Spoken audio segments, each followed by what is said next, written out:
सुरुवातीलाच बातमी शरद पवार यांच्या संदर्भात। शरद पवार हे सिल्वर ओक निवासस्थानी पोहोचलेले आहेत। शरद पवार यांची तब्येत बिघडली होती, त्यांच्यावर ब्रीच-कँडी रुग्णालयामध्ये उपचार सुरू होते आणि त्यांना आता रुग्णालयातून डिस्चार्ज दिला गेलाय।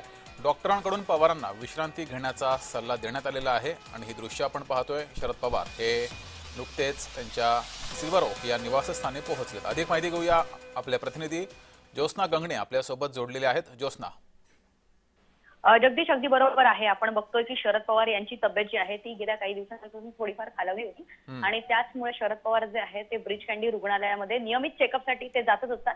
मात्र यावेळेस त्यांची तब्येत थोडीफार खालावली होती, त्यामुळे त्यांच्या अपॉइंटमेंटच्या आधीच जे आहे शरद पवार हे ब्रीच-कँडी रुग्णालयात दाखल झाले होते, जिथे त्यांचा 2 दिवस उपचार जो आहे तो सुरू होता आणि त्याच्यानंतर आता शरद पवार जे आहेत ते सुखरूप त्यांच्या घरी मुंबईच्या सिल्वर ओक या निवासस्थानी जे आहेत ते पोहोचलेले आहेत।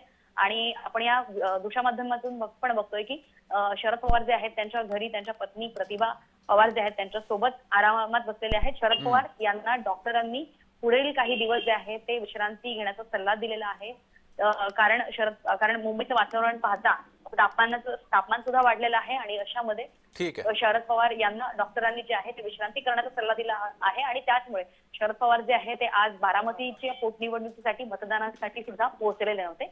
मात्र पुढील काही दिवस शरद पवार हे असेच त्यांच्या मुंबईच्या निवासस्थानी जे ते आराम करतील आणि त्यांना प्रवास करण्यासाठी सुद्धा डॉक्टरांनी मनाई केली। ठीक आहे, धन्यवाद ज्योत्स्ना दिलेल्या माहितीबद्दल।